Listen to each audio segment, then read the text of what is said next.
만약 당신이 태어난 나라에서 당신의 어머니가 굶어 죽는 것을 보면서도 감히 울 수 없다면 그곳은 과연 나라일까요? 저는 10살 때 어머니의 시신 앞에서 소리 없이 울어야 했습니다. 단지 슬픔을 표현하는 것조차 체제에 대한 불만으로 여겨지는 곳. 제가 오늘 여러분에게 들려드릴 이야기는 숨 쉬는 것조차 감시받는 지옥에서 도망쳐 나온 한 인간의 처절한 생존 기록입니다. 저는 최은미라고 합니다.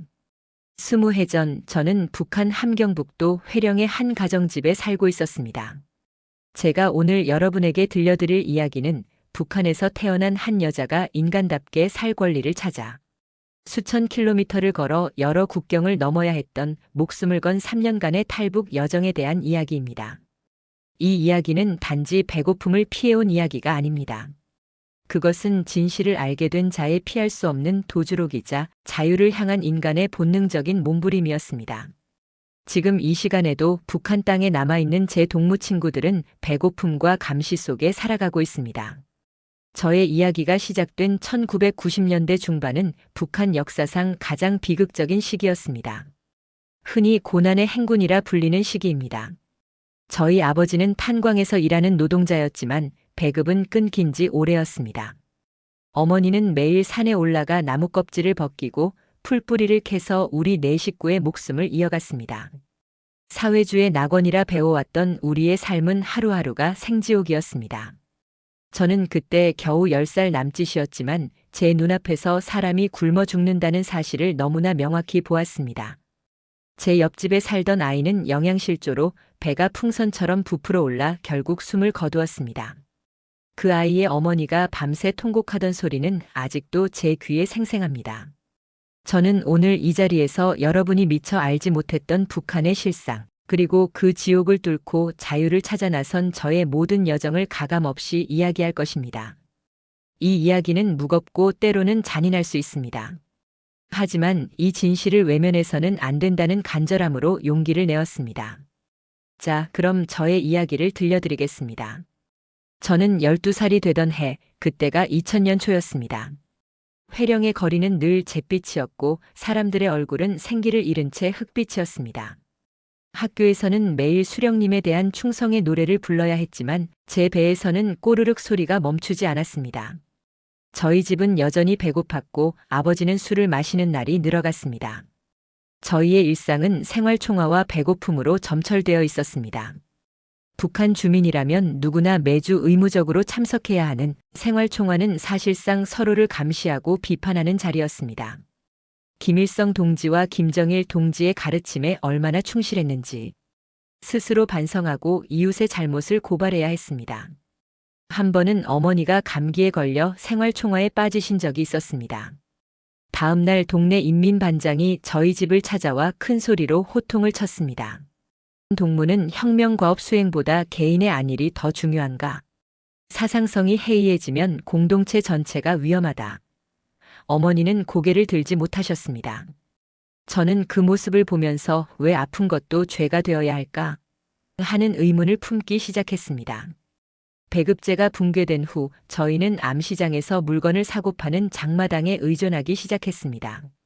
장마당은 북한 주민들의 생명줄이었습니다.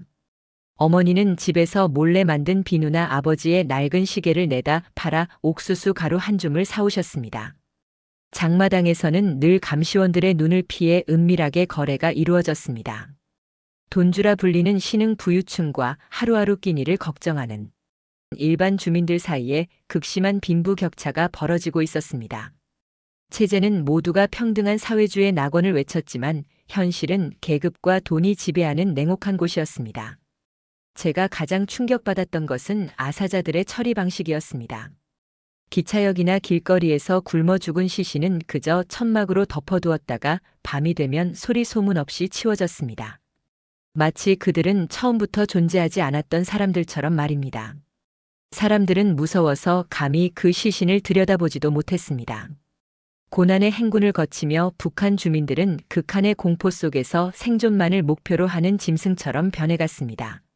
서로를 믿지 못하고 오직 자기 가족만을 챙겨야 했습니다. 인간의 존엄은 배고픔 앞에서 가장 먼저 무너지는 것이었습니다. 그때 저의 심정은 왜 우리는 이렇게 살아야 하는가 하는 답 없는 의문으로 가득 찼습니다. 학교에서는 북한이 세상에서 가장 잘 사는 나라이고 남조선 사람들은 미국 제국주의의 식민지 노예라고 배웠습니다. 하지만 제 눈으로 보는 현실은 너무나 달랐습니다. 굶주림과 공포 그리고 끝없는 감시. 그 모순은 저의 내면에서 점차 골마가고 있었습니다. 저는 알았습니다. 이 현실은 뭔가 잘못되었다는 것을. 그리고 그 의문은 곧 저를 다른 세상으로 이끌 아주 작은 불씨가 되었습니다. 2000년대 초반 제가 13살이 되던 해였습니다. 장마당이 활성화되면서 저희 마을에도 희미하게 외부의 문물이 들어오기 시작했습니다. 주로 중국을 통해 들어온 비디오였습니다. 북한 당국은 이를 불순 녹화물이라며 엄격히 단속했지만 사람들은 목숨을 걸고 그것을 보았습니다. 그리고 그 중에는 저의 인생을 완전히 뒤바꾼 남조선 드라마도 있었습니다. 하루는 어머니가 비밀스럽게 저를 부르셨습니다. 방 안의 창문 틈새를 낡은 천으로 완벽하게 막으시고 작은 손전등 불빛 아래에서 낡은 알판 CD DVD 하나를 꺼내셨습니다. 그것은 한국 드라마였습니다. 드라마 속 서울의 모습은 제가 학교에서 배운 미제 앞잡이들의 식민지와는 너무나 달랐습니다. 화려한 색깔의 옷을 입은 사람들, 넘쳐나는 음식, 번쩍이는 자동차, 그리고 무엇보다 사랑해요라는 말을 거리낌 없이 하는 자유로운 모습. 저는 충격에 휩싸였습니다. 드라마 속 사람들의 일상은 마치 동화 속 이야기 같았습니다. 배급 걱정 없이 슈퍼마켓에서 원하는 것을 고르고 사랑하는 사람과 자유롭게 연애하며 국가를 비판하는 대사까지 서슴없이 했습니다. 저는 속으로 생각했습니다. 저것이 정말 남조선이라면 우리는 도대체 무엇을 속아 살았던 것일까? 가장 잊을 수 없는 장면은 주인공이 자신의 꿈을 이루기 위해 노력하는 모습이었습니다. 북한에서는 개인의 꿈보다 당의 뜻이 먼저였습니다. 모든 것이 이미 정해져 있었고 개인의 선택은 없었습니다.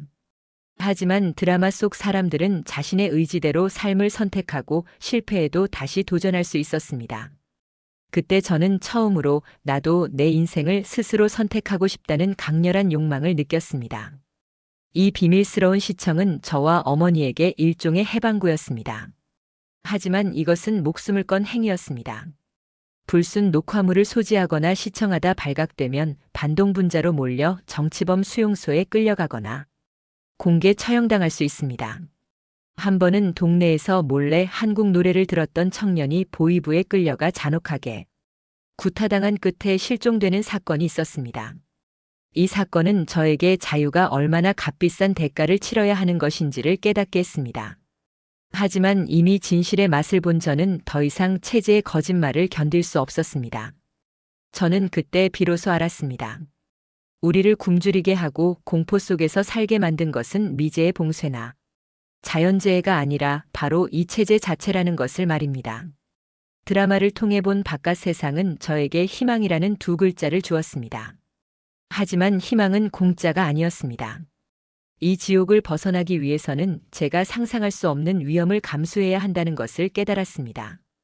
어머니와 저는 서로 눈빛을 주고받았습니다. 침묵 속에서 저희는 이곳을 떠나야 한다는 단 하나의 결심을 굳혔습니다. 2000년 중반 저는 16살이었습니다. 저희 집에는 어둠이 드리웠습니다. 고난의 행군 때부터 몸이 약해지셨던 어머니가 결국 병으로 세상을 뜨셨습니다. 아버지는 깊은 절망에 빠져 술로 나날을 보내셨고 저는 10살짜리 어린 동생을 돌봐야 했습니다. 더 이상 북한에 머물 이유가 없었습니다. 저희는 살기 위해 그리고 어머니가 보셨던 그 희망을 찾아 탈출을 결심했습니다. 탈북 결심은 갑작스러운 것이 아니었습니다. 어머니가 돌아가신 후 저는 동생에게 약속했습니다. 우리 꼭 따뜻한 밥을 배불리 먹고 마음껏 웃으며 사는 곳으로 가자. 저희에게 유일한 희망은 국경을 넘는 것뿐이었습니다. 가장 시급했던 것은 돈, 즉 자금이었습니다. 국경 경비대와 브로커에게 줘야 할 돈이 필요했습니다. 저희 아버지는 자신이 일하던 탄광의 동료들에게 빚을 지고 있었습니다. 저는 남은 얼마 되지 않는 쌀과 옷까지 그리고 어머니의 유품인 작은 은비녀를 가지고 장마당을 전전했습니다. 뼈가 녹는 것 같았습니다. 그 모든 것을 팔아 모은 돈은 북한 돈으로 겨우 15,000원 남짓이었습니다. 브로커를 통해 중국으로 넘어가기에는 턱없이 부족했지만 저희는 더 이상 기다릴 여유가 없었습니다. 가장 중요한 준비 과정은 믿을 만한 브로커를 찾는 것이었습니다. 국경 근처에는 탈북을 돕는 사람과 탈북자들을 잡아 보위부에 넘기는 사기꾼들이 섞여 있었습니다. 저는 장마당에서 은밀하게 움직이는 돈주들 사이에서 소문을 들었습니다. 마침내 저희는 국경 근처에 사는 김동무라는 여성을 소개받았습니다. 그녀는 저희에게 중국까지만 넘겨줄 수 있다고 했습니다. 그녀가 요구한 금액은 저희가 가진 돈의 2배였습니다.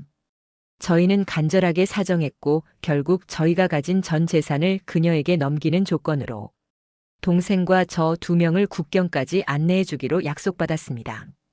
그 후 한 달 동안 저희는 매일 밤 국경 근처를 답사했습니다. 저희가 넘어야 할 두만강은 여름에는 수심이 깊었지만 겨울에는 얼어붙어 있었습니다. 그때는 가을이었습니다. 강폭이 가장 좁고 경비가 허술한 12초소 근처를 목표로 정했습니다. 브로커 김동무는 저희에게 강을 건널 때 절대 소리를 내지 말고 무조건 물이 덜 깊은 곳만 밟아야 한다고 신신당부했습니다. 저는 얇은 옷가지 속에 동생과 저의 신분증인 공민증과 옥수수가루 조금 그리고 성냥을 챙겼습니다. 탈출을 결심한 순간부터 저는 매일 밤 악몽을 꾸었습니다. 잡히면 공개 처형당하거나 강제 북송될 것이라는 공포 때문이었습니다. 하지만 동생의 마른 얼굴을 볼 때마다 저는 더 이상 망설일 수 없었습니다. 저희의 여정은 마치 살기 위한 투쟁 그 자체였습니다. 국경을 넘는 그날 밤 저는 어머니의 사진을 가슴에 품고 마지막으로 집을 나섰습니다. 저희의 생사를 건 도박은 이제 막 시작되려는 참이었습니다. 그날은 2004년 10월 중순의 깊은 밤이었습니다. 달빛조차 없는 캄캄한 밤이었습니다.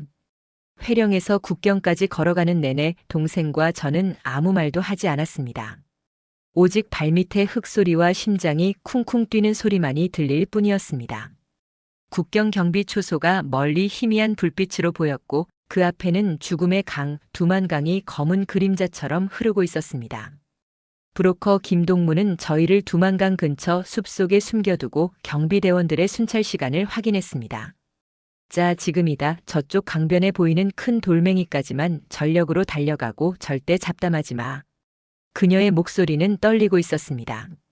저희는 몸을 웅크린 채 숲을 빠져나와 강변으로 달렸습니다. 발밑에 밟히는 돌멩이 소리 하나하나가 마치 총소리처럼 크게 느껴졌습니다. 강에 도착했을 때 두만강의 물은 생각보다 차갑고 거센 물살을 이루고 있었습니다. 강물은 허리춤까지 차올랐고 한 발자국을 내디딜 때마다 차가운 물이 온몸의 체온을 빼앗아갔습니다. 동생은 겁에 질려 울음을 참지 못하고 훌쩍거렸습니다. 저는 동생의 손을 거의 부러질 듯이 꽉 잡고 소리 내지 마, 소리 내면 죽어. 라고 속삭였습니다. 가장 위험했던 순간은 강 한복판이었습니다. 갑자기 맞은편 중국 쪽 국경에서 경비대의 서치라이트가 강을 훑고 지나갔습니다. 저희는 반사적으로 몸을 강물 속으로 숙였고 강변의 갈대 뿌리를 간신히 잡고 숨을 죽였습니다. 차가운 물이 코와 입으로 들어왔고 숨이 막혀 정신을 잃을 것 같았습니다. 이대로 여기서 죽는 건가 하는 절망감이 밀려왔습니다.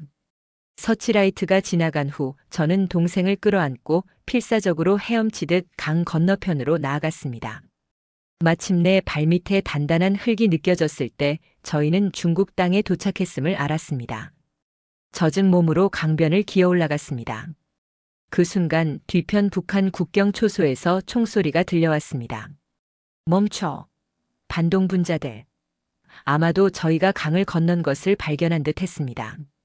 저희는 브로커가 알려준 대로 무작정 산속으로 뛰었습니다. 총알이 나무를 스치는 소리가 휘익하고 귓가를 때렸습니다. 저는 동생의 몸을 덮어가리며 멈추지 않고 달렸습니다. 강을 건넌 후 저는 온몸에 힘이 빠져 그 자리에 주저앉았습니다.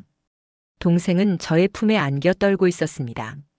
목숨은 건졌지만 저희는 여전히 북한 보위부의 추적과 중국 공안의 단속에서 자유롭지 못합니다.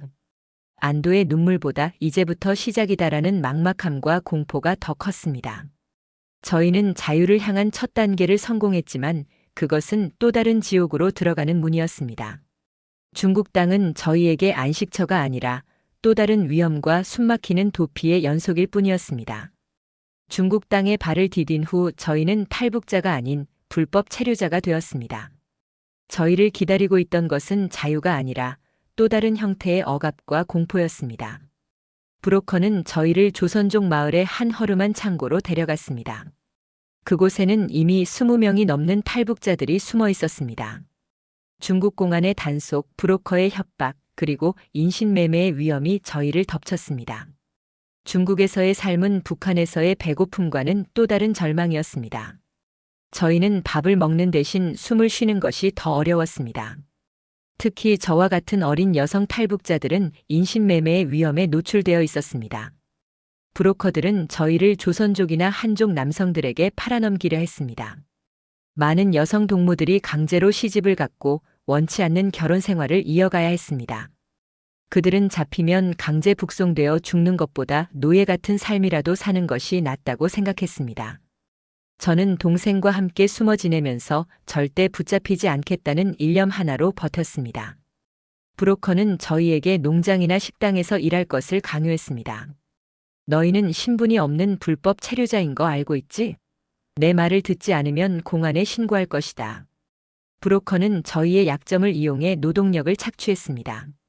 하루 14시간 이상 일했지만 임금은 브로커에게 거의 다 빼앗겼습니다. 한 번은 저보다 나이가 많은 언니 한 분이 공안에 잡혔습니다. 그 언니는 중국인 남편과 아이까지 있었지만 공안은 인정사정 없이 그녀를 연행해 갔습니다. 며칠 후 저희는 그 언니가 북한으로 강제 북송되었다는 소식을 들었습니다. 그 소식을 듣는 순간 저희는 온몸에 피가 식는 듯 했습니다. 강제 북송은 곧 정치범 수용 소행 또는 공개 처형을 의미했습니다. 그때 저희는 깨달았습니다. 중국은 저희가 최종적으로 가야 할 곳이 아니라는 것을. 저희는 이제 제3국을 통해 한국으로 가야 한다는 것을 알았습니다. 브로커에게 간청하여 어렵게 또 다른 브로커와 연락이 닿았습니다. 그 브로커는 돈이 없으면 몸으로라도 갚아야 한다며 저희에게 터무니없는 금액을 요구했습니다.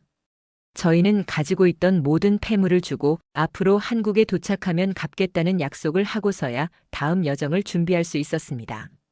저희는 중국에서 약 18달을 숨막히게 도망 다녔습니다. 중국에서의 시간은 제가 북한에서 겪었던 굶주림보다 더한 정신적 고통이었습니다. 언제 잡혀 죽을지 모른다는 공포, 그리고 인간의 존엄성이 완전히 짓밟히는 현실을 경험했습니다. 동생에게 미안했지만 저는 꿋꿋하게 버텼습니다. 우리는 이 지옥에서 꼭 살아나가야 해. 저희는 이제 한국으로 가기 위해 동남아시아의 밀림과 국경을 넘는 더 길고 험난한 여정을 시작해야 했습니다. 희망은 점점 더 멀리 있는 듯 했지만 포기할 수는 없었습니다. 2006년 봄 저희는 중국 윈난성의 깊은 산속을 걷고 있었습니다. 한국으로 가는 길은 중국에서 끝나는 것이 아니었습니다. 라오스, 태국 등 제3국을 거쳐야만 했습니다. 새로운 브로커는 저희를 포함한 10명의 탈북자들을 인솔했습니다. 밀림 속을 걷는 여정은 비행기로 가는 것보다 훨씬 길고 고통스러웠습니다. 희망을 향한 마지막 여행이 시작되었습니다. 브로커는 저희에게 고난의 행군 때와 비슷한 옥수수 가루만 지급했습니다. 낮에는 숨어 있다가 밤에만 이동해야 했기 때문에 길은 늘 어둡고 위험했습니다. 밀림 속은 모기와 벌레 그리고 독사들로 가득했습니다. 동생은 고열에 시달렸고 저는 그저 동생을 업고 걷는 수밖에 없었습니다. 가장 위태로웠던 순간은 국경 검문소를 통과하는 때였습니다. 브로커는 저희에게 현지인처럼 옷을 입히고 현지어를 가르쳤습니다. 만약 잡히면 너희는 한국에 가려던 탈북자가 아니라 그저 돈 벌러 온 중국인이라고 해야 한다. 검문소에서는 무장한 군인들이 저희의 신분증을 확인했습니다. 심장이 목구멍까지 치솟았습니다. 군인들은 저희를 한참 동안 의심스러운 눈초리로 바라보았고 동생은 겁에 질려 아무 말도 하지 못했습니다. 그때 브로커가 능숙한 현지어로 농담을 건네자 군인들은 갑자기 웃으며 저희를 통과시켜 주었습니다. 저는 그때 처음으로 운명이라는 것을 믿게 되었습니다. 저희의 여정은 육로뿐만 아니라 배를 타는 해상 루트도 포함되어 있었습니다. 낡고 작은 어선을 타고 며칠 동안 밤바다를 항해해야 했습니다. 멀미와 배고픔에 지쳤지만 저는 매일 밤하늘의 별을 보며 기도했습니다. 제발 우리 동생에게 자유로운 세상을 보여줄 수 있게 해주세요. 마지막 관문은 한국 대사관 진입이었습니다. 태국에 도착한 후 저희는 대사관이 있는 도시로 이동했습니다. 대사관 주변에는 혹시 모를 검문과 감시를 피해 잠복하는 브로커와 정보원들이 많았습니다. 브로커는 저희에게 대사관에 뛰어들어 가야 할 정확한 시간을 알려주었습니다. 무조건 안으로 들어가야 산다. 저는 그때 동생의 손을 잡고 인생에서 가장 빠르게 달렸습니다. 철문이 열린 틈을 타 대사관 안으로 뛰어들어갔을 때 뒤에서 저희를 쫓던 사람들의 고함 소리가 들렸습니다. 철문이 쾅 하고 닫히는 소리와 함께 저는 바닥에 쓰러졌습니다. 대사관 직원이 저희를 안심시키는 말을 했습니다. 이제 안전합니다. 여러분은 한국으로 갈 수 있습니다. 그 순간 저는 태어나서 처음으로 희망이라는 것이 무엇인지 깨달았습니다. 눈물이 멈추지 않았습니다. 저희의 3년간의 탈출 여정은 마침내 끝이 났습니다. 2007년 초여름 저는 동생과 함께 비행기를 타고 인천국제공항에 내렸습니다. 난생 처음 타보는 비행기였습니다. 비행기 창밖으로 내려다본 대한민국은 한국 드라마에서 보았던 것처럼 밝고 활기찬 곳이었습니다. 북한을 떠난 지 3년 만에 저희는 꿈에도 그리던 자유로운 대한민국 땅을 밟게 되었습니다. 공항에 발을 내디뎠을 때 저는 낯선 공기와 냄새, 그리고 사람들의 활기찬 모습에 압도당했습니다. 이곳은 감시와 굶주림이 없는 세상이었습니다.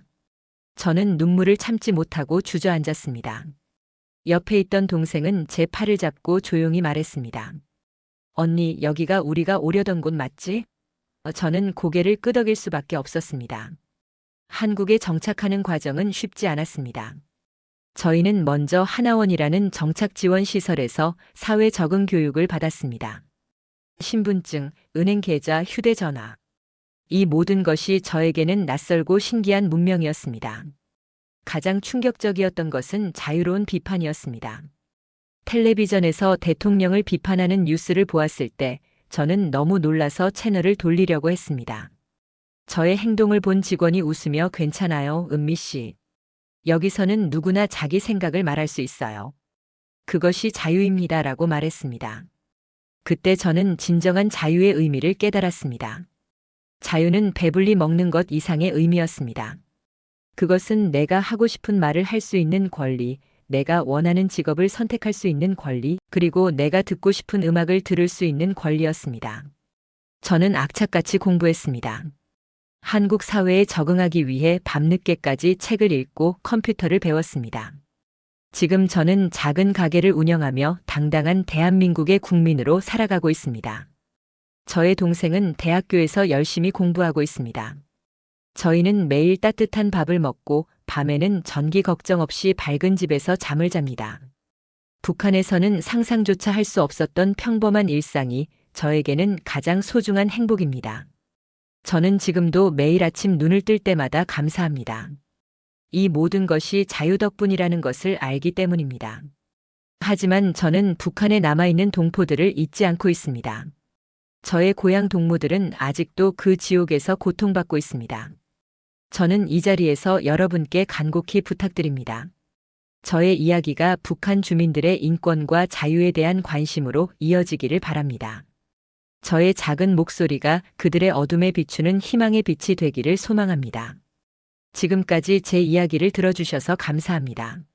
저는 앞으로도 열심히 살아나갈 것입니다. 대한민국 만세!